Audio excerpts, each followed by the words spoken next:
जय हिंद दोस्तों, स्वागत है आपको आपके ही YouTube चैनल में। और मैं आप लोगों के साथ कक्षा 10वीं के विषय हमारी अर्थव्यवस्था को लेकर के मैं दूसरा वीडियो फिर से आप सभी के सामने उपस्थित हूँ। इससे पहले मैंने एक परिचय वीडियो ऑलरेडी डाल चुका हूं और पढ़ा चुके हैं एक लेक्चर जिसका नाम था लेक्चर नंबर 1। वह कौन सा लेक्चर था? पहला। ये कौन सा लेक्चर है? दूसरा। और ये जो वीडियो है फिर से मैं एक बार बता देना चाहता हूं कि बिहार बोर्ड के बच्चों के पुस्तक से इस वीडियो में कंटेंट को डाला गया है, जिसको स्पेशली 2025-26 एग्जाम को टारगेट करते हुए इस वीडियो को बनाया जा रहा है। यदि आप इस विषय का या 10वीं कक्षा का खूब बढ़िया से तैयारी करना चाहते हैं तो नीचे दिए गए जो नंबर आपके स्क्रीन पे चल रहे हैं उस पर कॉल करके संपर्क कर सकते हैं, या दिए गए डिस्क्रिप्शन में जो लिंक दिए हुए हैं उससे आप एप्लीकेशन पर जाकर के बैच को खरीद सकते हैं और पीडीएफ को भी आप प्राप्त कर सकते हैं। बाकी आज जो हमें पढ़ना है, जो हम पीछे पढ़ चुके हैं उसके बारे में भी रिवाइज करते हुए आगे की ओर बढ़ेंगे कि आज हमें पढ़ना क्या है। इस वीडियो के तहत हम लोग क्या क्या पढ़ेंगे और क्या पीछे पढ़ चुके हैं। यदि आप पिछले वीडियो को नहीं देखे हैं तो आपसे निवेदन है कि आप पिछले वीडियो को देख करके आए, ताकि ये वाला जो है टॉपिक आप लोगों को आसानी से समझ में आए। मैं पीछे पढ़ा चुका था कि विषय हमारी अर्थव्यवस्था है, और इसका पाठ में हम लोगों ने पहला शुरू किया था जिसका नाम था अर्थव्यवस्था का परिचय। अर्थव्यवस्था क्या है, इसके परिचय के बारे में हम लोगों ने पढ़ा था। इसके विकास का इतिहास हम लोगों ने पढ़ा था कि अर्थव्यवस्था क्या है। तो अर्थव्यवस्था क्या है, ये आपसे क्वेश्चन पूछता है तो आप यह जवाब दे सकते हैं या उत्तर लिख सकते हैं उत्तर पुस्तिका में कि अर्थशास्त्र के नियमों और सिद्धांतों का किसी देश या क्षेत्र विशेष में लागू किया जाता है, उसे क्या कहा जाता है? अर्थव्यवस्था।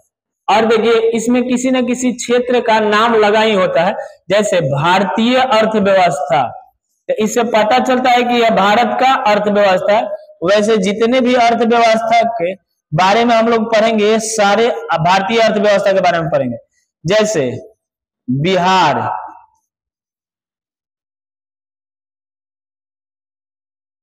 की अर्थव्यवस्था, तो यह पता चलता है कि कहां का अर्थव्यवस्था है, किस अर्थव्यवस्था के बारे में बात कर रहा है। यहाँ पे भारत की अर्थव्यवस्था के बारे में बात कर रहा है और यहाँ पे बिहार की अर्थव्यवस्था के बारे में बात कर रहा है। और इसके इतिहास के बारे में हम लोग पिछले वीडियो में पढ़ चुके हैं कि 200 वर्षों तक अंग्रेजों ने राज किया, और उसके बाद हमारे सोने की चिड़िया जो हिंदुस्तान थे उसको लूट करके मिट्टी की चिड़िया बना करके चले गए। कौन? अंग्रेजों ने। चलते हैं आगे, हम लोग रिवीजन करेंगे कि पिछले वीडियो में हम लोग क्या क्या पढ़ चुके हैं। पिछले वीडियो में हम लोग पढ़ चुके हैं, पहला तो अर्थशास्त्र किसे कहते हैं। अर्थशास्त्र एक प्रकार की पुस्तक है, हम लोग पिछले वीडियो में पढ़े थे।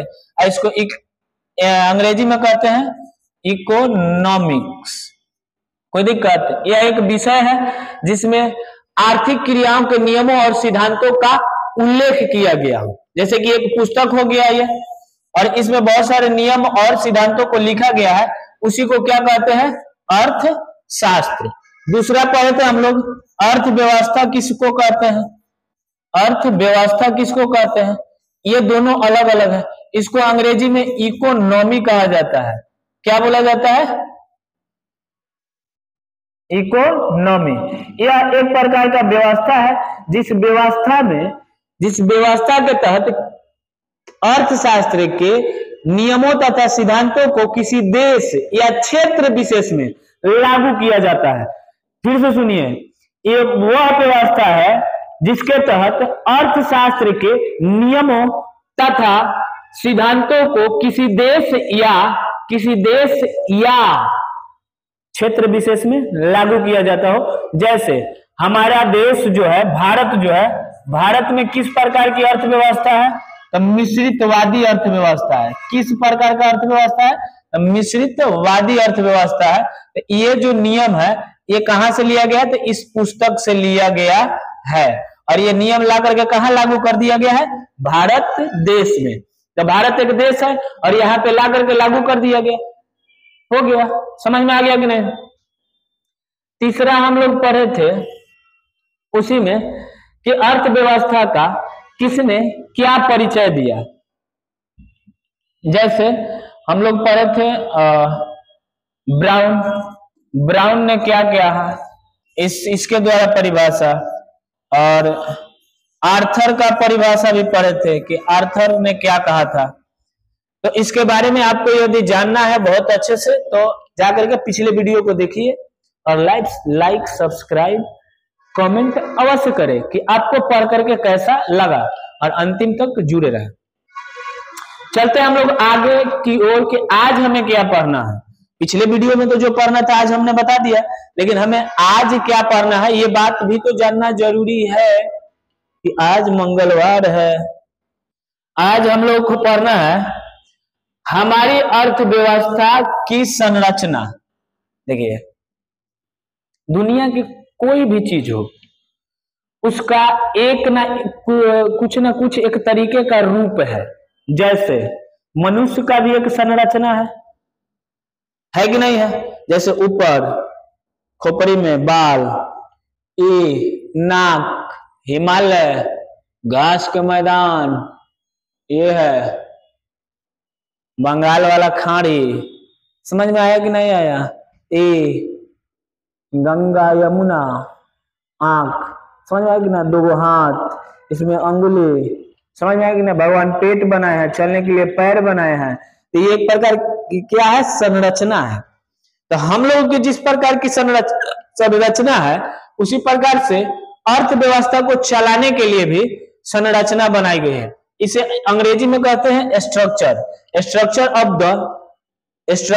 The Indian economy. Indian economy के स्ट्रक्चर के बारे में पढ़ेंगे, उससे पहले हम जानते हैं स्ट्रक्चर ऑफ इकोनॉमी। इधर देखिए,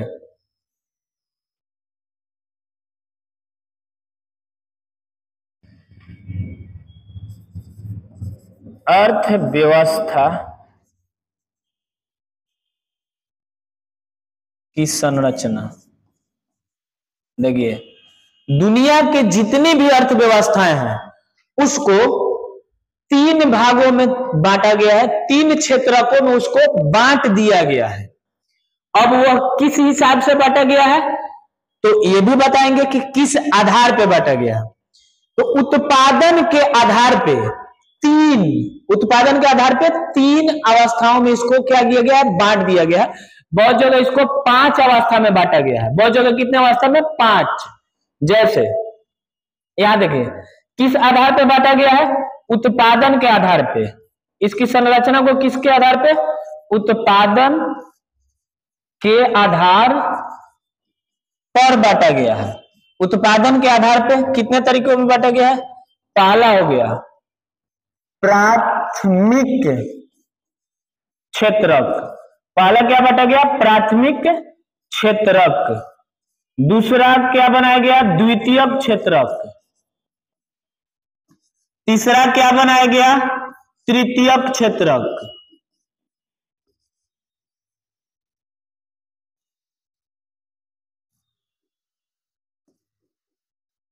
तृतीयक क्षेत्रक, इसको बोलते हैं प्राइमरी सेक्टर, सेकेंडरी सेक्टर और टर्सरी सेक्टर। इधर देखिए, अभी सुन करके प्राथमिक, द्वितीय, तृतीय ये सब कंफ्यूज हो रहे होंगे। मौका है, संस्कृत में एक को प्रथम बोलते हैं तो प्राथमिक, एक प्राथमिक, 2 को द्वितीय बोलते हैं तो द्वितीय क्षेत्रक, और संस्कृत में 3 को तृतीय बोलते हैं तो तृतीय क्षेत्रक। हो गया कि नहीं? क्लियर? तो उत्पादन के आधार पर कितने क्षेत्रों में बांटा गया है? 3 आधार में, वैसे इसको 5 आधार में कहीं कहीं बांटा जाता है। चौथा कौन हो जाता है? चतुर्थ क्षेत्रक।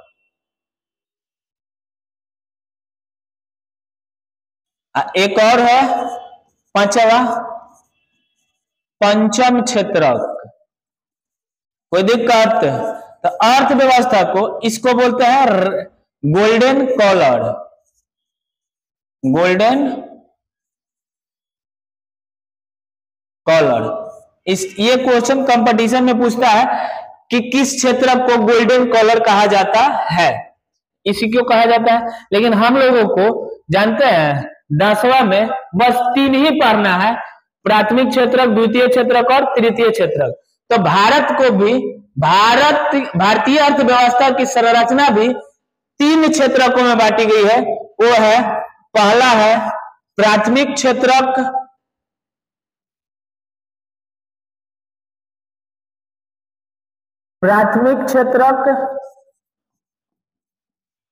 दूसरा है द्वितीय क्षेत्रक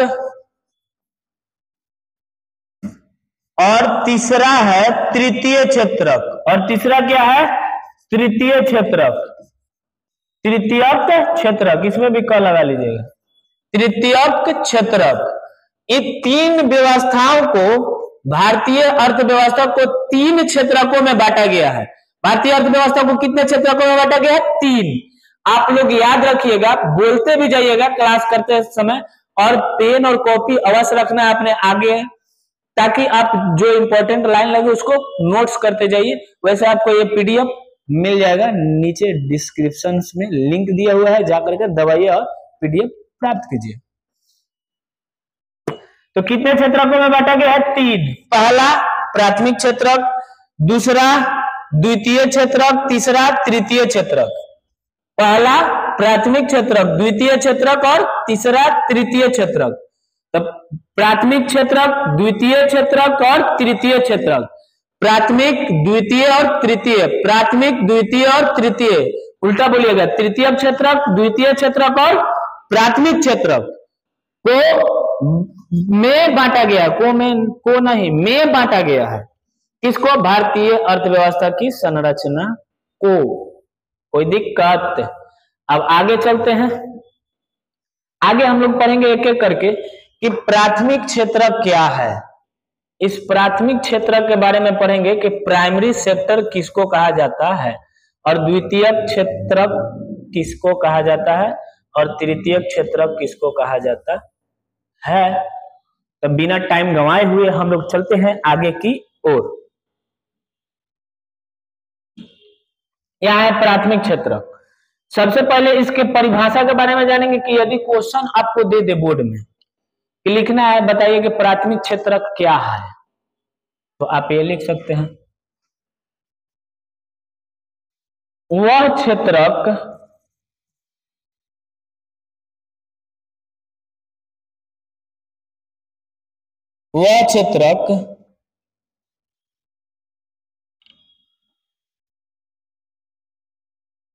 जहां प्राकृतिक, जहां और उत्पादन,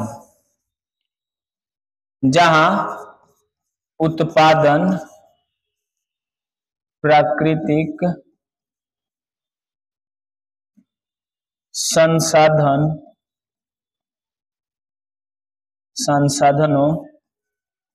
के रूप में किया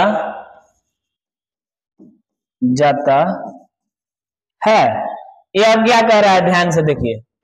परिभाषा क्या है कि वह क्षेत्रक, आप लोग बोलते जाइएगा, वह क्षेत्रक जहां उत्पादन प्राकृतिक संसाधन के रूप में किया जाता है। फिर से बोलिएगा, वह क्षेत्रक जहां उत्पादन प्राकृतिक संसाधन के रूप में किया जाता है।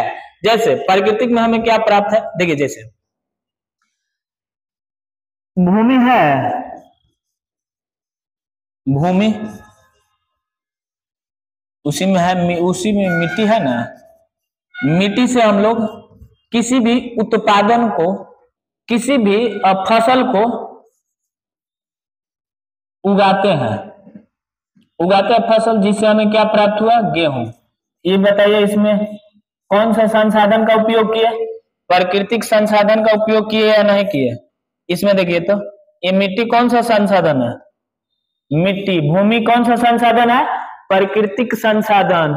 तो प्राकृतिक संसाधन से जो भी उत्पादन किया जाएगा उस उत्पादन या उस क्षेत्र को किसमें रखा जाएगा? प्राथमिक क्षेत्र में। एकदम माइंड सेट कर लेना है कि यदि प्राकृतिक संसाधनों के सहयोग से यदि किसी भी चीज का उत्पादन किया जाता हो उसको किस क्षेत्रक में रखेंगे? प्राथमिक क्षेत्रक में रखेंगे। कोई दिक्कत? अब देखिए एक नोट डाल करके आप लोग लिख लेंगे, नोट डाल करके यहां लिखेंगे, नोट डाल करके लिख लेंगे कि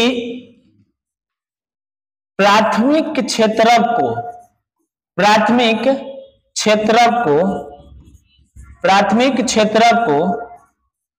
कृषि क्षेत्रक भी कहा जाता है। ये क्वेश्चन आपसे पूछेगा, कोई दिक्कत? एक क्वेश्चन आपसे पूछेगा कि किस क्षेत्रक को कृषि क्षेत्रक के नाम से भी जाना जाता है। तो आप लोग टप से नीचे खोजिएगा कि कृषि क्षेत्रक, इसका मतलब प्राथमिक क्षेत्रक। क्यों? क्योंकि कृषि किससे उत्पादन किया जाता है? प्राकृतिक संसाधनों से। तो कृषि किस में आ जाएगा? कृषि जो किया जाता है प्राकृतिक संसाधन पे ही तो किया जाता है, तो कृषि किस क्षेत्रक में आ जाएगा? प्राथमिक क्षेत्रक। किसमें? प्राथमिक क्षेत्रक। अब देखिए, अब इसमें ये तो क्वेश्चन आप लोग जान लिए कि प्राथमिक क्षेत्र को कृषि क्षेत्रक भी कहा जाता है। प्राथमिक क्षेत्र को क्या कहा जाता है? कृषि क्षेत्रक। इसको हाईलाइट कर देना है, नोट्स बनाना है और हाईलाइट भी कर देना है ताकि आपको रिवीजन करते समय उस पे ध्यान अधिक से अधिक जाए। जैसे यहाँ पे हम हाईलाइट किए हुए हैं, प्राकृतिक संसाधनों के रूप में उपयोग किया जाता है। समझ में आ गया कि नहीं? अच्छा देखिए, इसमें कई प्रकार का कृषि क्षेत्र में कई प्रकार का इसमें उत्पादन किया जाता है। जैसे दूध, पशु से उत्पादन किया जाता है या नहीं? पशु से क्या उत्पादन किया जाता है? दूध। तो पशुपालन भी किस में आ जाता है? इसी में आता है। अच्छा देखिए, पशुपालन, मछली पालन भी किस में आएगा? इसी में आ जाएगा। कोई दिक्कत? मछली पालना भी क्या कहलाता है? खेती। आप लोग यदि नहीं जानते हैं तो आप लोग जानिए कि मछली पालन भी क्या कहलाता है? कृषि। पशुपालन भी क्या कहलाता है? कृषि। अच्छा एक और ले लेते हैं, बकरी पालन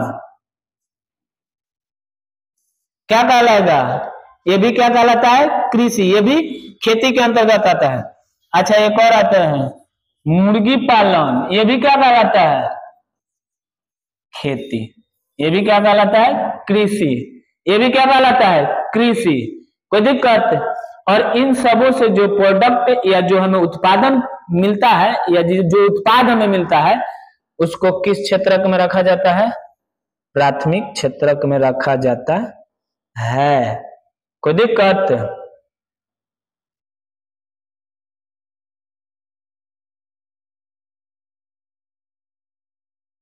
तो इसको आप लोग जानिए।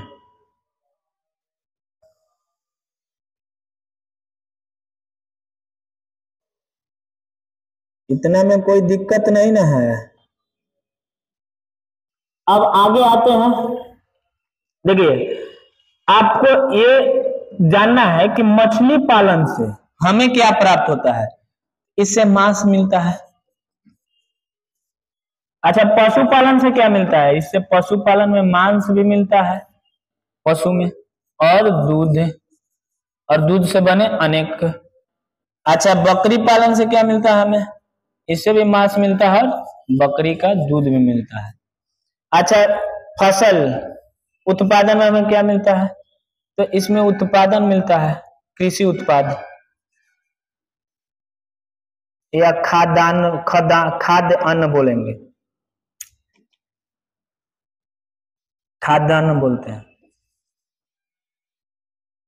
खाद्य खाने वाला अन्न। और मुर्गी पालन से भी हमें क्या प्राप्त होती है? मांस, अंडे, कोई दिक्कत?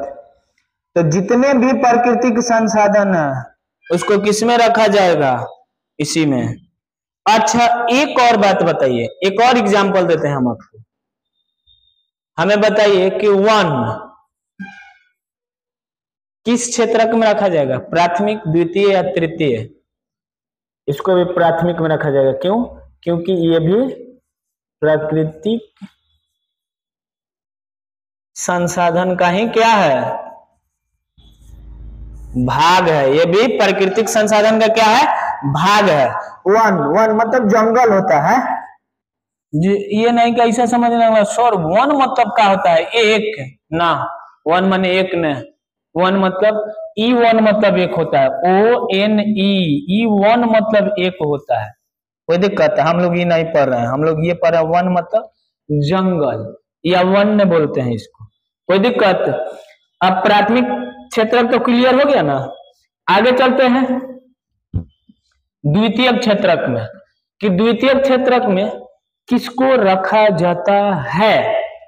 पहले ये देखिए, परिभाषा इसका जानेंगे कि द्वितीय क्षेत्र किसको कहते हैं। ध्यान से सुनिए, इसका भी वह क्षेत्रक, वह क्षेत्रक जिसके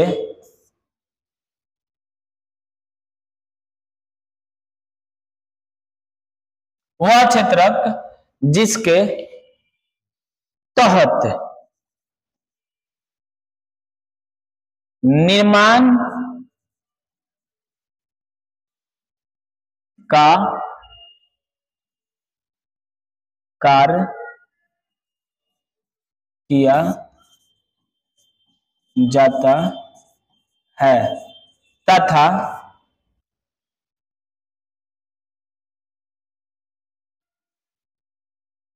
निर्माण के लिए कच्चे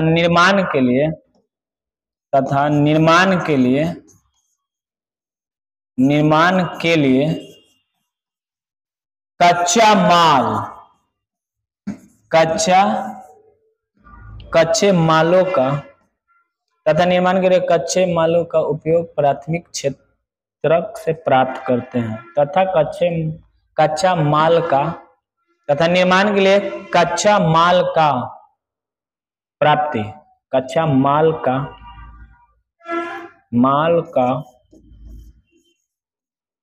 प्राप्ति प्राथमिक क्षेत्र से करते हैं। प्राथमिक क्षेत्रक से करते हैं।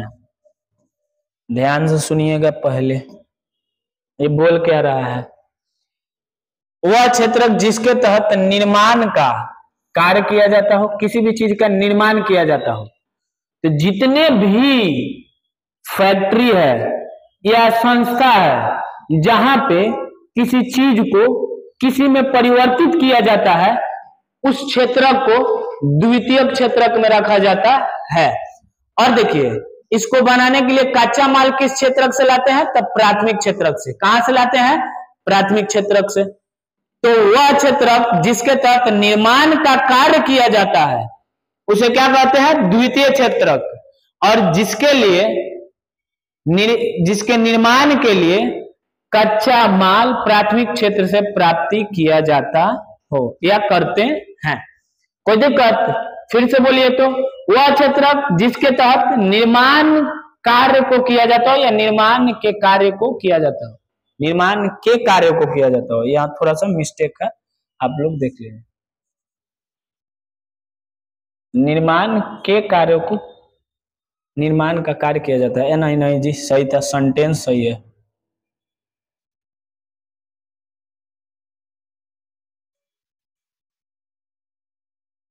फालतू में बदल दिया, हमारा ध्यान कहीं और है। हाँ, चलते हैं। अब देखिए इसमें भी नोट में आप लोग लिख लीजिएगा, नोट में आप लोगों को लिख लेना है कि द्वितीयक क्षेत्रक को, द्वितीयक क्षेत्रक को औद्योगिक क्षेत्रक के नाम से जाना जाता है। अब यहां पे आप एक बार ध्यान से देखिएगा, बोल रहा है कि ये नोट यही ना है, बोल रहा है कि द्वितीयक क्षेत्रक को किस नाम से जाना जाता है, तो औद्योगिक क्षेत्रक को। और हम बताए थे कि प्राथमिक क्षेत्रक को किस नाम से जाना जाता है, तो कृषि क्षेत्रक के नाम से जाना जाता है। प्राथमिक क्षेत्रक को किस नाम से जाना जाता है, तो कृषि क्षेत्रक के नाम से जाना जाता है। और द्वितीय क्षेत्रक को किस नाम से जाना जाता है, तो औद्योगिक क्षेत्रक के नाम से जाना जाता है। कोई दिक्कत? और क्वेश्चन पूछेगा कि द्वितीयक क्षेत्रक में निर्माण के लिए कच्चा माल किस क्षेत्रक से प्राप्त करते हैं, तो प्राथमिक क्षेत्रक से। जैसे यहां देखिए, जैसे यहां एक बार देखिए, जैसे हम गेहूं से क्या बनाते हैं, गेहूं से बनाते हैं आटा। अब देखिए यहां क्या हो रहा है, निर्माण कहां हो रहा है, मिल में, आटा चक्की में, उसी को मिल बोलते हैं। गाँव में बोलते हैं आटा पिसावा गईले रे, आटा पिसाता है, गेहूं पिसवाया जाता है। क्या पिसवाता है, गेहूं। अब कोई कोई पूछता है ना कौची पिसावे जा रहा है, जो जो चिढ़ता है लोग, जा रहे हैं आटा पिसाने, तारे आटा पिसा है कि गेहूं पिसा है। आप लोग याद रखिएगा, आटा ना पिसा है, गेहूं पिसा है।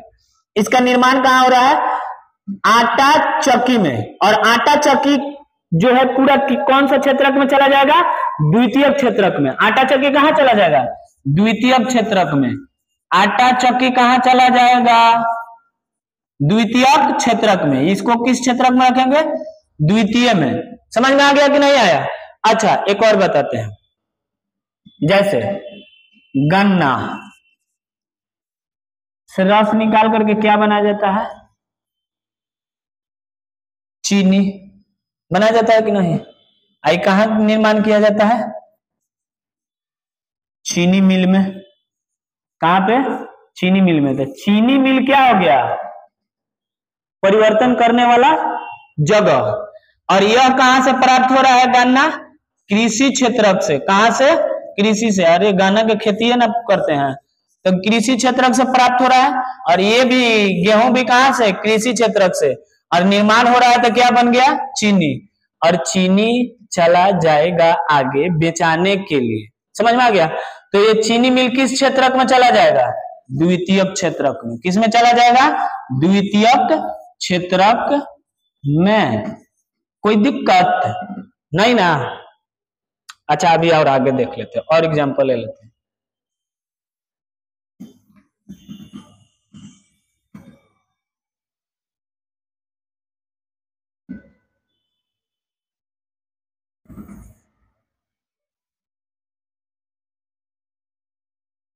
तो इधर अटकाइए, लिख लिए हैं, नहीं लिखे हैं तो एक बार आप लोग वीडियो पॉज करके देख लीजिएगा, उसके लिख लीजिएगा उसके बाद, नहीं तो नोट्स तो आप लोग को मिलेगा ही। अब आगे चलते हैं, और भी चीजों का निर्माण होता है। जैसे ये जो बोर्ड है, स्मार्ट बोर्ड, इसका भी कहीं ना कहीं निर्माण हुआ होगा। तो कहां निर्माण हुआ है, तो फैक्ट्री में भाई। तो फैक्ट्री में निर्माण हुआ है, तो जहां फैक्ट्री में निर्माण हुआ है वो फैक्ट्री किस क्षेत्रक में, द्वितीय क्षेत्रक में। अच्छा बताइए, एक कलम है, कलम कहीं ना कहीं बनता होगा ना, ये पेन, ये डिजिटल पेन है, तो डिजिटल पेन भी कहीं बनता होगा। तो पेन भी कहां चला जाएगा, पेन का फैक्ट्री, पेन का कंपनी कहां चला जाएगा, द्वितीय क्षेत्रक में। अच्छा और चलते हैं, हम इस सटवा पहरे हुए हैं, इस सटवा कहीं ना कहीं इसका कपड़ा बनता होगा ना, अब बनता है तो ये कौन सा क्षेत्र में चला जाएगा? तो शर्ट निर्माण कहाँ होता है? तो फैक्ट्री में ही होता है कि नहीं होता है? कोई दिक्कत हो गया कि नहीं? अच्छा, मोबाइल जहां बनता होगा तो वो भी कहाँ चला जाएगा? निर्माण में। निर्माण जहां जहां पे होता होगा, निर्माण का मतलब ही होता है किसी चीज को या किसी पदार्थ को किसी अन्य रूप में बदल देना, क्या कहलाता है? निर्माण। तो किसी पदार्थ को किसी अन्य रूप में या बदल देना क्या कहलाता है? निर्माण। तो जितना भी निर्माण का क्षेत्रक है, जहां पे किसी चीज को किसी चीज में बदला जाता हो, उसको कौन सा क्षेत्रक कहेंगे? द्वितीय क्षेत्रक। कौन सा क्षेत्रक कहेंगे? द्वितीय क्षेत्रक। अब चलते हैं आगे तीसरा में, और भी एग्जाम्पल है बहुत सारा, समझ में आएगा ना? जैसे जिस बेंच पे बैठते हैं, वो बेंच जो लकड़ी है, तो वो तो पौधा से आते हैं, तो पौधा कृषि में आएगा कि ना? प्राथमिक क्षेत्र में, क्योंकि वो प्राकृतिक उत्पादन है। उससे लकड़ी प्राप्त करके हम लोग क्या करते हैं? उत्पाद उसमें क्या बनाते हैं? बेंच बनाते हैं। तो बेंच जहां बना रहे हैं वो क्या कहलाएगा? निर्माण कहलाएगा कि नहीं कहलाएगा? तो वो किस क्षेत्रक में चला जाएगा? द्वितीय क्षेत्रक में। किस क्षेत्रक में? द्वितीय क्षेत्रक में। अच्छा, अभी चैत आ रहा है, लोहा से हंसुआ बनाता है जो लोहारा, हंसुआ बनाता है जो लोहार, हंसुआ में दांत काट देता है, खींचिए एकदम खूब बढ़िया से काटिए कटनी गेहूं के, है कि नहीं? अब इसी में ढेर तेज बन रहा होगा, लेकिन हम तो कटनी नहीं काटते हैं। अरे नहीं काटता है, कोई बात नहीं, नहीं काटता है तो समझ में आ गया? तो लोहार जो लोहा को पीट करके हंसुआ बनाता है लोहा से, तो उसमें वो भी किस क्षेत्र में जाएगा? द्वितीय क्षेत्र में, क्योंकि उस लोहा को बदल रहा है या नहीं? किसी न किसी रूप में। चलो आगे, अब आते हैं तृतीय क्षेत्रक में। इसका भी परिभाषा देखेंगे कि क्या है। वह क्षेत्रक, पहले इसका परिभाषा देख लेते हैं। वह क्षेत्रक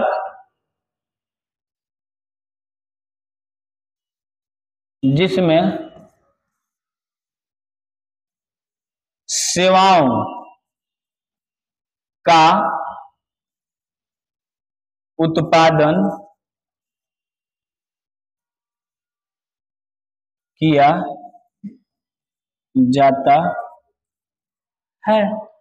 अच्छा, वह क्षेत्रक जिस क्षेत्रक में सेवाओं का उत्पादन किया जाता है, उस क्षेत्रक को क्या कहेंगे? तृतीय क्षेत्रक।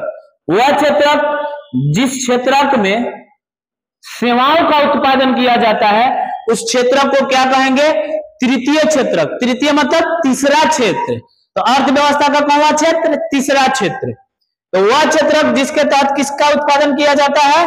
सेवाओं का उत्पादन किया जाता है। किसका? सेवाओं का उत्पादन किया जाता है। और किसके लिए किया जाता है?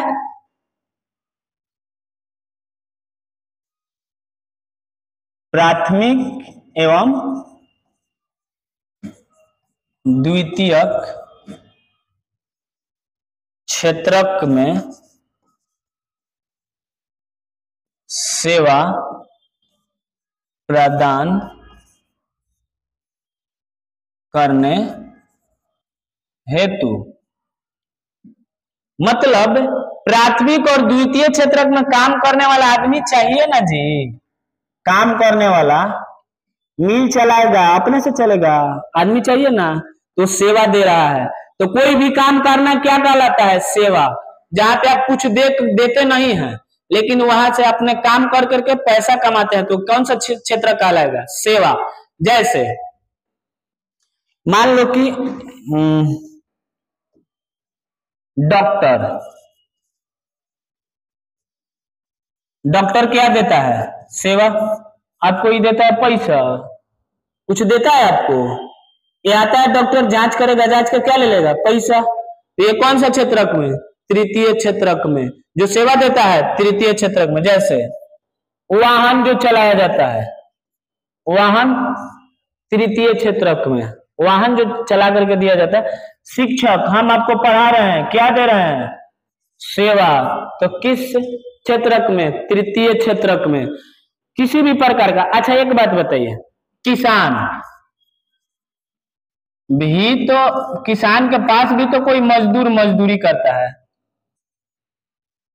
तो मजदूर क्या वहां जाकर के कुछ देता है उसके बाद ले पैसा लेता है? नहीं, शारीरिक कार्य को करता है तभी वहां से क्या प्राप्त करता है? मजदूरी। तो क्या दे रहा है? सेवा। क्या दे रहा है? सेवा। अच्छा, दुकानदार क्या दे रहा है आपको? सेवा। क्या लेगा? पैसा। सेवा देता है तो उसको लाभ मिलता है कि ना? मान लो कि 5 रुपया का बिस्किट है, गांव में ले जाके 1 रुपया प्लस करके लेता है 6 रुपया। क्या चीज के लेता है? कि शहर से, मान लो कि मनेर से किसी भी गांव में वो ले जाकर के बेचेगा तो उसको कुछ ना कुछ खर्च पड़ता है ना, वाहन खर्च, ढुलाई का पैसा खर्च पड़ता है ना, अपने मेहनत करता है, उसका मजदूरी लेगा तो वही उसका क्या कहलाएगा? सेवा।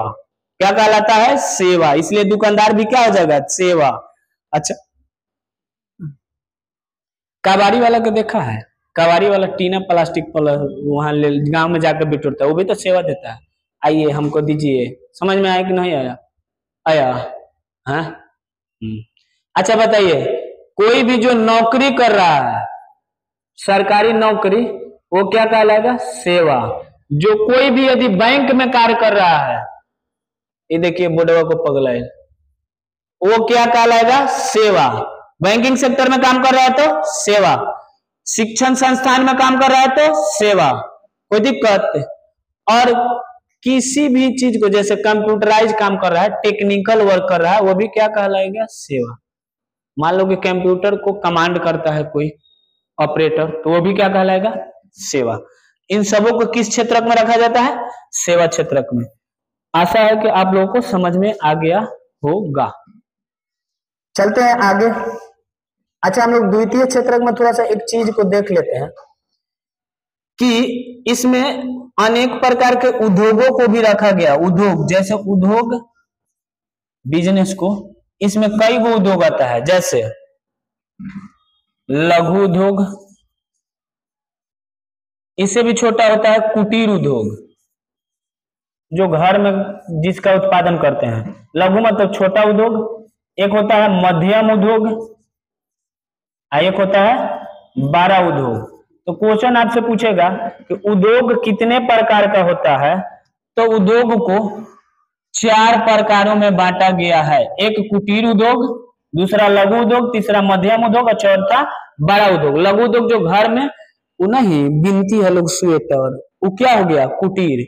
लघु मतलब छोटा, एक जगह छोटा चके संस्था बना करके वहां पे उत्पादन कर रहा है। मध्यम मतलब जहां पे लगभग 100-150 लोग काम कर रहे हैं। बड़ा मतलब जहां पे हजारों लाखों वर्कर काम कर रहे हैं और बहुत उत्पादन होता हो। समझ में आएगा नहीं? जहाँ पे शॉल का उत्पादन, जैकेट उकेट, यहाँ पे बहुत सारे उत्पादन होता है, उसको बोलेंगे बड़ा उद्योग। अब चलते हैं आगे। आगे लास्ट टॉपिक है, यहाँ पे हम लोग देख लेते हैं कि लास्ट टॉपिक में क्या है कि हम लोग को पढ़ना है कि राष्ट्रीय आय में विभिन्न क्षेत्रों का योगदान। जैसे एक बार हम लोग इधर पहले समझ लेते हैं, ध्यान से देखिएगा। जैसे मान लीजिए कि मेरे पिताजी के पास 50,000 रुपया का आय आता हो, हाँ, उसमें से हम लोग खेती करते हैं, खेती होता है कृषि, उससे आता है 10,000 रुपया प्रति माह। अब मतलब जब भी उसके बाद मेरा भाई चक्की मिल लगाएगा, आटा चक्की,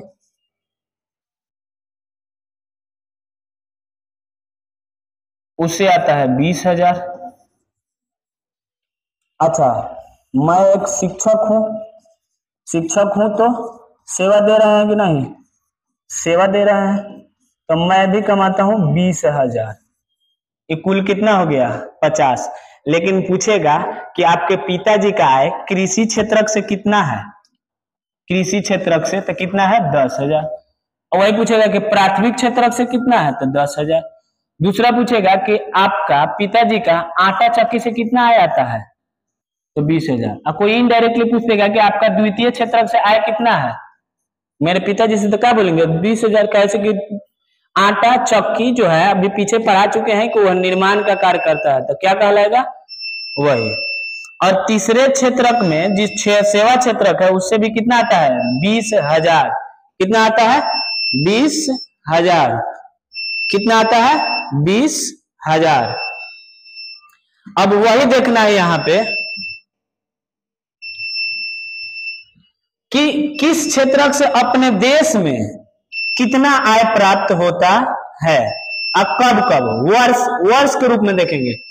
जैसे प्राथमिक क्षेत्रक से कितना % आय प्राप्त होता है, द्वितीय क्षेत्रक का कितना योगदान है हमारे अर्थव्यवस्था में, और तृतीय क्षेत्रक का कितना योगदान है। कुल तो 100% ना होगा। तो जैसे देखिए वर्ष 1901 में प्राथमिक क्षेत्रक में कितना था 63%, द्वितीय क्षेत्रक में 12 और तृतीय क्षेत्रक में 23.7, 12.7 और 63.6, कुल जोड़ करके कितना हो गया 100%। अब देखिए 1947 जब हमारा देश आजाद हुआ था 15 अगस्त 1947 को, तब प्राथमिक क्षेत्र का कितना योगदान था 58.7%। कितना था 58.7%। द्वितीय क्षेत्र का कितना योगदान था 14.3%। तृतीय क्षेत्र का 27.3%। और कुल जोड़ के कितना हो गया 100%। अच्छा 2007 में देखेंगे तो 22% प्रथम क्षेत्र का, 22% द्वितीय क्षेत्र का और 56% तृतीय क्षेत्र का। अभी देखें 2024 में तो 17% किसका है प्राथमिक क्षेत्र का, पहला क्षेत्र का, द्वितीय का 30% है और तृतीय का कितना है 53%। क्वेश्चन आपसे जानते हैं इसमें क्या पूछेगा, ये डाटा नहीं पूछता है। डाटा पूछ सकता है एक ही का, ये वाला याद रखिएगा सेवा क्षेत्र का, इसी का याद रखिएगा 2024 वाला याद रखिएगा, 24-25 वाला डाटा।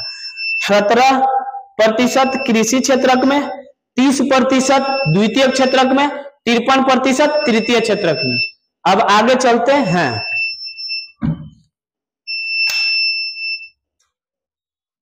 आगे क्या है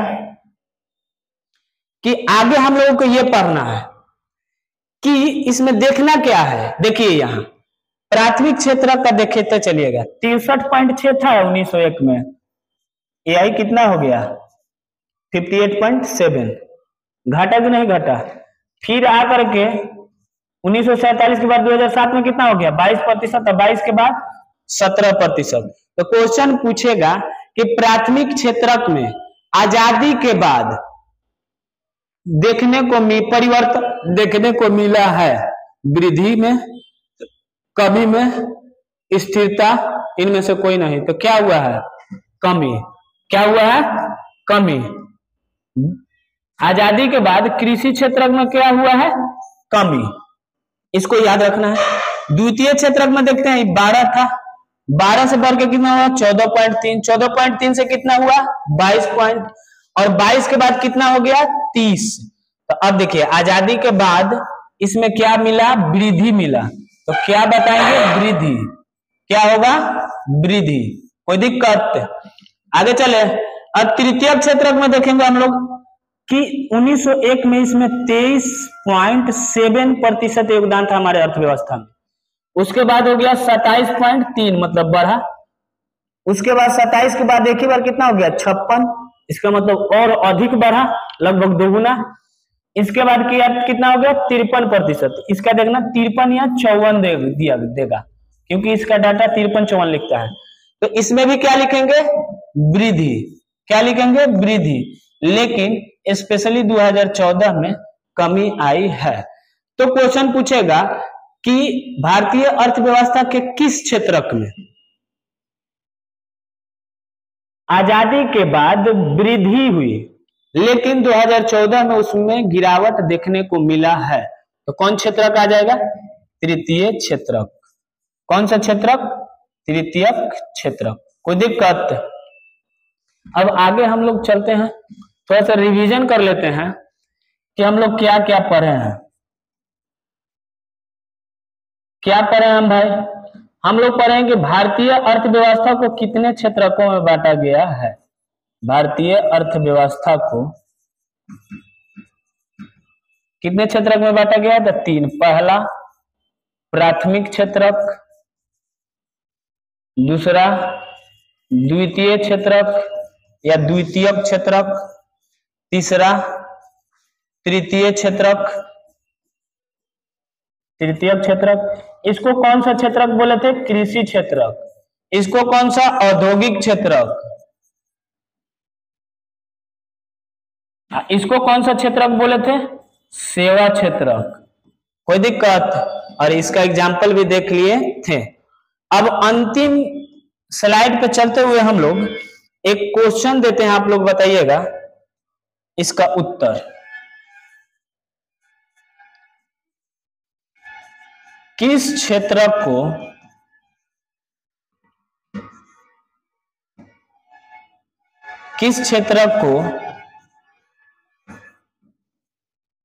कृषि क्षेत्रक के नाम से जाना जाता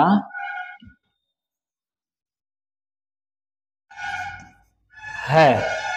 ए आपका ऑप्शन रहेगा प्राथमिक क्षेत्रक, बी ऑप्शन रहेगा द्वितीय क्षेत्रक, द्वितीयक क्षेत्रक, सी आपका ऑप्शन रहेगा तृतीय क्षेत्रक या तृतीयक क्षेत्रक, और डी आपका ऑप्शन रहेगा नोटा, नॉन ऑफ दीज। तो उत्तर इसका क्या हो जाएगा? आप लोग कमेंट करके बताइएगा। एक और क्वेश्चन आप लोगों को देते हैं, एक और ए वाला क्वेश्चन आप लोगों को दिखाई दिया ना। किस क्षेत्र को कृषि क्षेत्रक के नाम से जाना जाता है? इसमें ऑप्शन है प्राथमिक क्षेत्रक, द्वितीय क्षेत्रक, तृतीय क्षेत्रक और नॉट। इनमें से कोई नहीं। कोई दिक्कत? आगे चलते हैं। क्वेश्चन है दूसरा, उद्योग को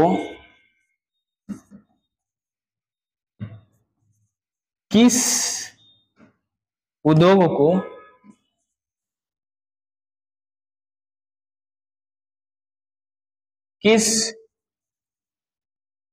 क्षेत्रक के तहत रखा जाता है? पहला होगा प्राथमिक क्षेत्रक, दूसरा हो जाएगा द्वितीय क्षेत्रक,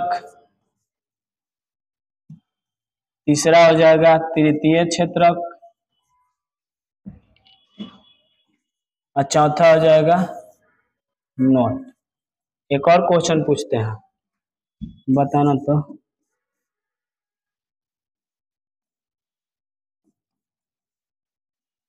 लिपस्टिक निर्माण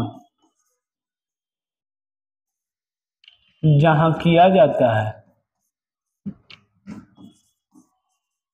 जहां किया जाता है उसे किस क्षेत्रक के तहत रखा जाता है? उसे किस क्षेत्रक के तहत रखा जाता है? यह भी बताइएगा। इसका आंसर कमेंट बॉक्स में इन तीनों का आंसर 1, 2 और 3 नंबर डाल करके आप लोग कीजिएगा। कोई दिक्कत? ये 2 नंबर हो गया और ये 3 नंबर हो गया। बाकी अंत तक बने रहने के लिए धन्यवाद।